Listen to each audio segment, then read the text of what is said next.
Hello, one all. It's my view of My Hero Academia Vigilantes, Chapter 112, The Old Timer. And as it turns out, Knuckleduster is still alive. I know, I was shocked too. And maybe a bit disappointed. I mean, not wrong, I freaking love Knuckleduster as a character, but at the same time, that would have been just the absolute best way to end his story. Him going out in a literal blaze of glory, taking down Six, the villain that kidnapped his daughter, the villain that stole his quirk, the villain that tried time and time again to kill his students. It would have been just an absolute perfect way of ending the story of Knuckleduster. Though, admittedly, it would have been a much, much worse way of ending the story of the Crawler, because, then the end of his story would have been basically him running away while his master stayed behind to kill himself, which, would have probably left a bad taste in my mouth, and I am glad Knuckleduster's alive, though definitely worse for wear. I mean, let's not forget last chapter, he was basically crawling up the stairs because of his bad knee, and then he decided to jump off a 30-foot building onto another building so he could start punching Six over and over again.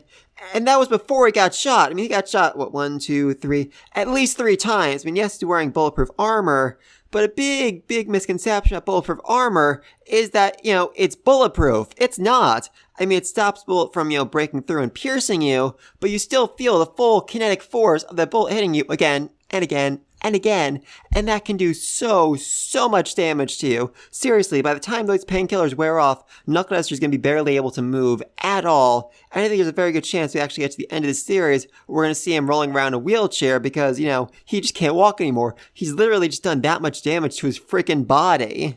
But anyway, though, even though his bombing plan failed, I do love they learned from his past mistakes and realized he had to use a much stronger fuel this time that would quickly suck out all the oxygen in the air and basically leave Six unable to accelerate, Six unable to escape by any means at all. And as long as he keeps punching him again and again and again, Six will be unable to move, unable to escape.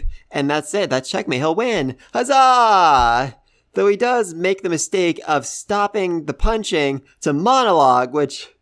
I mean, even Six calls him out on that. Even Six calls him out on his monologuing. Seriously, Six had to call him out on it.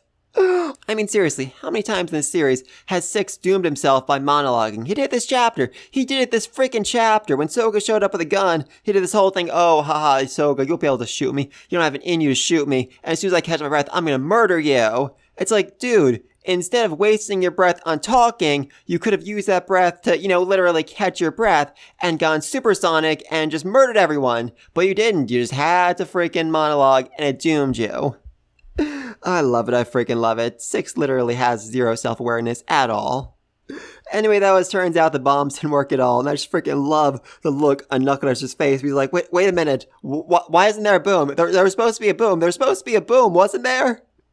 As Soga has to explain, not only did he find the bombs earlier, but he disabled all of them so that Knuckleduster wouldn't be able to kill himself, which, an interesting move, and very interesting move on your part. I mean, for all Soga knew, the bombs were intended to kill Six, but Knuckleduster had some sort of escape plan in mind so that he wouldn't die in the explosion, and Soga could have just doomed it for him, though I guess he studied under Knuckleduster enough to realize, yeah, this old timer's definitely planning a suicide mission here.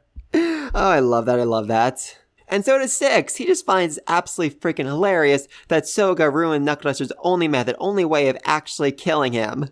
And now that he's had a chance to, catch his breath, he's like, I'm gonna murder both of you right here, right now. But like I said, he starts monologuing. He just starts freaking monologuing. And while he's doing that, it does actually raise the question, how did Soga get to the top of this building so quickly? Because, he was on street level when we heard those gunshots last chapter, and the only way he could have made up here is if he had help. The help of a speedster, the help of someone who has a really fast quirk that would basically allow him to fly through the air. I mean, who do we know has a quirk like that?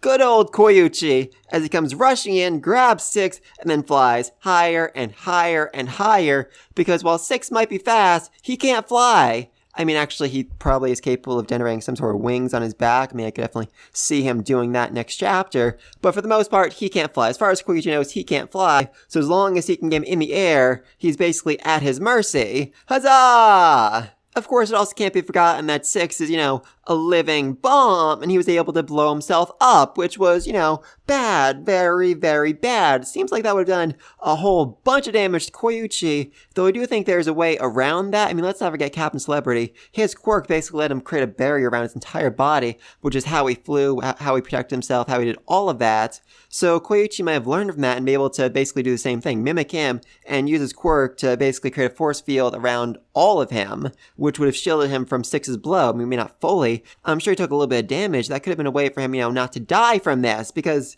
yeah, that was a very, very large explosion. In fact, I think that's actually what Knuckleduster's daughter saw last chapter. The shooting star was literally Koichi, and a shooting star is symbolic of a hero's death. So, is Koichi about to die? I mean, it would explain why I haven't seen him in the main series, and him going out, saving Pop, saving the girl he loves so very, very dearly, maybe would be an interesting end for him, but probably not. I mean, I definitely think it could be interesting if next chapter we do see, Six actually sprout wings, and then get an aerial battle against Koichi. Oh, that'd be fun. That would be very, very fun. I mean, let's not forget, in the start of the series, people describe Koichi as being like a cockroach, and cockroaches fly, right? Do cockroaches have wings?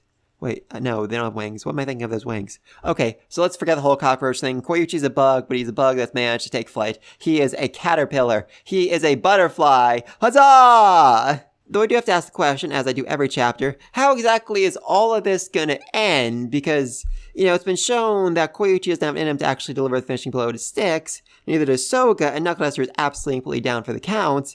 I mean, a lot of people online are saying, oh, All Might's gonna show up and he's gonna save the day. He's gonna stop Six, but that just seems unlikely. And honestly, it would be disappointing. It would be disappointing to me as a reader if after all this big fight, All Might comes in and saves the day at the last minute. I mean, I could see it as Koichi's always model himself after All Might, but I think that'd just be too much. I think it really needs to be more Koichi delivering the finishing blow here, or at least put Six into a situation where he's so angry and frustrated that he decides, okay, this is it, I'm done, I'm gonna blow myself up, I'm gonna kill myself, just if it means I can kill freaking Koichi. I could see that, you could definitely see that. And someone I think might actually end up playing a role is Aizawa, because I'm not exactly sure where he is right now, but if this does end up being, a mid-air fight, Aizawa would be able to see Six from a very, very far distance away, and he could basically nullify Six's quirks, whatever they might be. I'm actually not sure which of Six's powers come from him having multiple quirks and which parts come from the bomber cells. I mean, are the bomber cells quirk related? Because, all the Pronomu have them, or are they just something, that was genetically programmed into them? I'm curious about that, but either way, if Aizawa could just nullify some of Six's powers while he's fighting Koichi from a long distance away, because, he'll see Six literally flying in the sky, then that could lead to a situation where Koichi's either able to finish off Six, or just, deliver such a powerful blow that knocks him out, and then All For One decides to force him self-destruct so that no evidence of his presence can be detected, collected, noticed, whatever. He's still trying to hide from All Might at this point in the series. Not sure. But please think all down below. What's going to happen next in the fight? I mean, like I said, definitely think we're going to go aerial combat, wings versus whatever you would call Koichi's flying ability. I think Koichi definitely put a barrier around himself to keep him from, dying in that big explosion right there.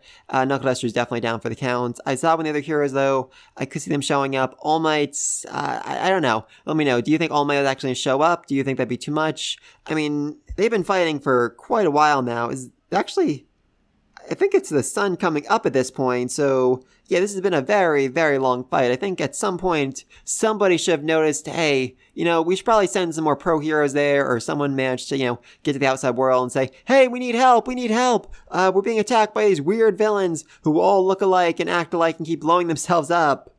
I mean, last chapter 4 that we had, what was her name, May, whatever, one of the twins from Pop's dance group run out into the street to do something, and given that she heard signals that no one else heard, I think it's possible she's able to, basically send out an SOS to the pro heroes, to All Might, saying, hey, we need backup, come help us. But let me know what you think of all that down below. Be sure to like, subscribe to this video, and until then, peace!